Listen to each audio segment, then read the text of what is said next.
नमस्कार, स्वागत है आपका सच्ची खबरों पे। मैं हूं दिनेश कुमार।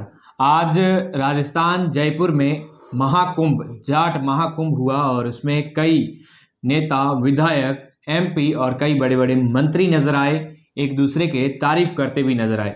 क्या संदेश जा रहा है राजस्थान की चुनावी माहौल पे? आज हमारे साथ है अजय जी। अजय जी, बहुत बहुत स्वागत है आपका। जी धन्यवाद, नमस्कार सभी।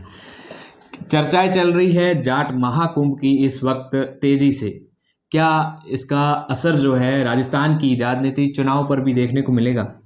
देखो, जाट महाकुंभ ये एक जाट समाज का बहुत बड़ा एक कार्यक्रम कह सकते हैं। लाखों की संख्या में समाज के लोग इसमें जुटे और कई दिनों से इसकी तैयारियां और चर्चाएं चल रही थी। तो इसको केवल राजनीतिक मायनों से देखा जाना गलत है। समाज का कार्यक्रम था, समाज के मंच पे पार्टियों का कोई स्थान नहीं होता है। इसमें भाजपा, कांग्रेस सभी पार्टियों से जुड़े हुए समाज के और प्रतिनिधि थे।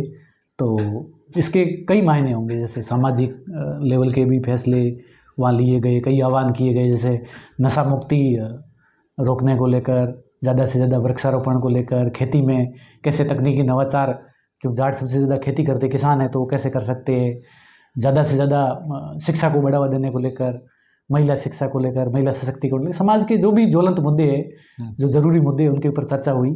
और कई पहले भी चर्चाएं इसकी हुई होगी। तो इसको लेकर आह्वान किए गए, अधिवेशन पारित हुए और अलग अलग पार्टियों के और समाज के जो मौजूद लोग थे, तो नेता क्या थे। नजर आ रहा है कि अलग अलग पार्टियों के हो, बीजेपी हो, कांग्रेस हो या अन्य पार्टियों के लोग हो, वो एक साथ एक मंच पर नजर आए इस जाट महाकुंभ में?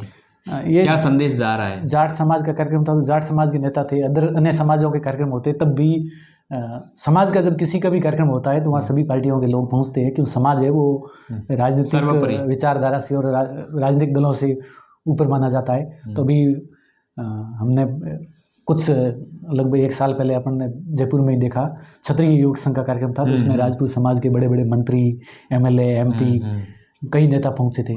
तो समाज का जब किसी भी समाज का कार्यक्रम हो, समाज के तमाम पार्टियों के और तमाम विचारधाराओं के लोग मंच पर पहुंचते हैं, अपनी बात रखते हैं और मंथन करते हैं और फिर वो अपनी बात रखते हैं।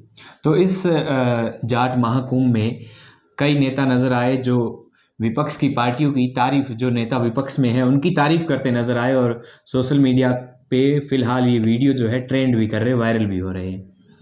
इसमें कांग्रेस के प्रदेश अध्यक्ष गोविंद सिंह डोटासरा थे, भारतीय जनता पार्टी के प्रदेश अध्यक्ष सतीश पूनिया थे, केंद्रीय मंत्री, कृषि राज्य मंत्री कैलाश चौधरी थे, तमाम एमपी थे, एमएलए थे। तो जाहिर सी बात है, एक दूसरे के अच्छे काम की तारीफ भी होनी चाहिए। जैसे हेमाराम जी चौधरी जो राजस्थान सरकार में वन एवं पर्यावरण मंत्री है, उन्होंने उन्हीं के विधानसभा क्षेत्र गुड़ामालानी के अंदर वहीं के सांसद बाड़मेर जैसलमेर के केंद्रीय कृषि राज्य मंत्री कैलाश चौधरी ने जो बाजरा का अनुसंधान संस्थान केंद्र है वो गुड़ामालानी में खुलवाने को लेकर पूरी पहल की और उसका बजट आवंटन भी हो गया, उसके बाद ज़मीन का आवंटन भी हो गया और अब उसका शीघ्र ही काम शुरू होगा। तो उन्होंने इस काम की तारीफ की। उन्होंने ये भी कहा कि हाँ, मेरी राजनीतिक विचारधारा के हिसाब से विरोधी पार्टी के, लेकिन काम उन्होंने बहुत अच्छा किया है और उनके हाथ में ताकत है और वो मंत्री इसलिए करवा पाए।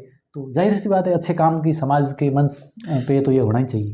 आरक्षण की भी बात चल रही थी, ओबीसी आरक्षण को लेकर भी इस जाट महाकुंभ में बात हुई थी। ओबीसी आरक्षण में विसंगति को लेकर भी बीच में एक बहुत बड़ा आंदोलन जयपुर में हुआ था।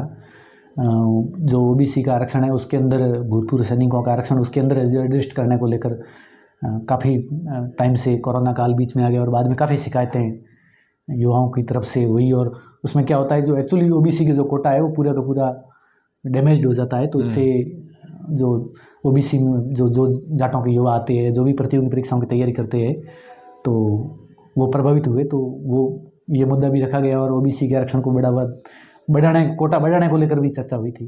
तो निश्चित रूप से आगामी इसका भी सकारात्मक परिणाम देखने को मिलेगा। चुनाव में इसका पूरा प्रभाव देखने को मिलेगा, इसका मतलब है? नहीं, जब चुनावी साल है और कहा जाता है कि जिसकी जितनी जनसंख्या है, जिसकी जितनी भागीदारी, उसकी उतनी हिस्सेदारी। तो बड़ा वर्ग है, जब प्रभावित होता है तो अपनी सकारात्मक मांग को लेकर सकारात्मक रूप से एकजुट होना कोई गलत नहीं है इसमें।